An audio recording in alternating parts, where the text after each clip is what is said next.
उमंग foundation ने प्रदेश के blood banking व्यवस्था में सुधार के लिए सरकार का ध्यान आकर्षित किया है। उमंग फाउंडेशन ने आरोप लगाया कि सुप्रीम कोर्ट के आदेश के बावजूद राज्य ब्लड ट्रांसफ्यूजन काउंसिल पिछले कई सालों से निष्क्रिय है और इसकी कोई बैठक नहीं हुई है।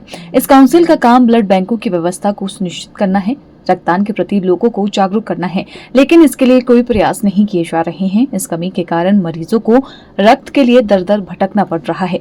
संस्था के अध्यक्ष प्रोफेसर अजय श्रीवास्तव ने शिमला में पत्रकार वार्ता कर कहा कि प्रदेश में ब्लड बैंकों की हालत खस्ता है और सरकार इस ओर कोई ध्यान नहीं दे रही है।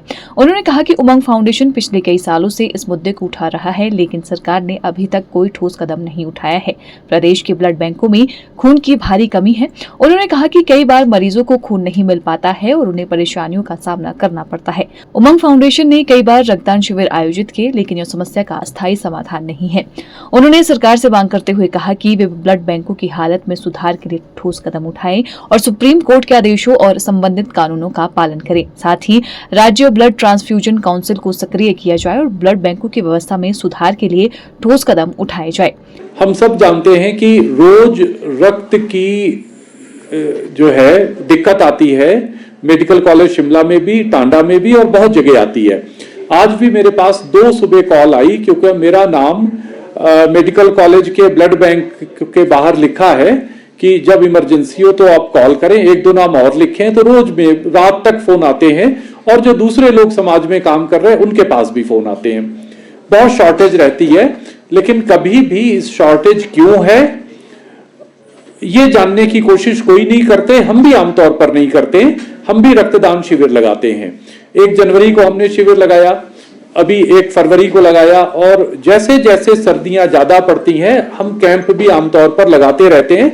और खुद भी हम तीनों लोग हमने ब्लड डोनेट कई बार किया है। मैंने 99 टाइम्स किया है, 99 बार। रोहित ने शायद 15 बार और 40 बार। हम लोग सीनियर ब्लड डोनर भी हैं, रक्तदाता भी हैं और समाज को जागरूक भी करते हैं। तब हम ये हैसियत रखते हैं कहने की कि सरकार या स्वास्थ्य विभाग कहां पर फेल हो चुका है और क्या कारण है कि पूरे प्रदेश में कागजों पर तो काम इनका बिल्कुल पूरा रहता है। 100% करेक्ट रिपोर्ट दिल्ली जाती है, लेकिन अगर देखा जाए तो वो 100% करेक्ट नहीं होती है। ये झूठे आंकड़े तैयार करके दिल्ली भेजते हैं। ब्लड बैंकिंग सिस्टम को हेल्दी रखना, उस ब्लड बैंकों की पूरी व्यवस्था को देखना, उनकी जरूरतों का आकलन करना, उनके लिए स्टाफ जुटाना, उनके स्टाफ की रिक्वायरमेंट लेना और इस सब के बाद समाज में रक्तदान को लेकर के जागरूकता फैलाना। आप लोग इतने सालों से ब्लड डोनेशन कैंप कवर कर रहे होंगे, गारंटी लेता हूं मैं, हमारे मीडिया के साथी स्टेट ब्लड ट्रांसफ्यूजन काउंसिल का नाम आज पहली बार सुन रहे होंगे। खतरा सबसे बड़ा यह है कि जब ब्लड बैंकिंग व्यवस्था ठीक नहीं होती है तो जो 96 में सुप्रीम कोर्ट ने कहा था कि अगर ब्लड बैंकिंग व्यवस्था ठीक नहीं है तो खून लोग खरीद रहे हैं, बेच रहे हैं और इससे रक्त संचारित रोग बढ़ जाएंगे। किसी को HIV हो जाएगा, किसी को सेक्सुअली ट्रांसमिटेड डिजीज हो जाएगी, किसी को जॉन्डिस हो जाएगा, किसी को दूसरी बीमारियां हो जाएंगी। ये सारी भी, किसी को रेबीज भी हो सकता है।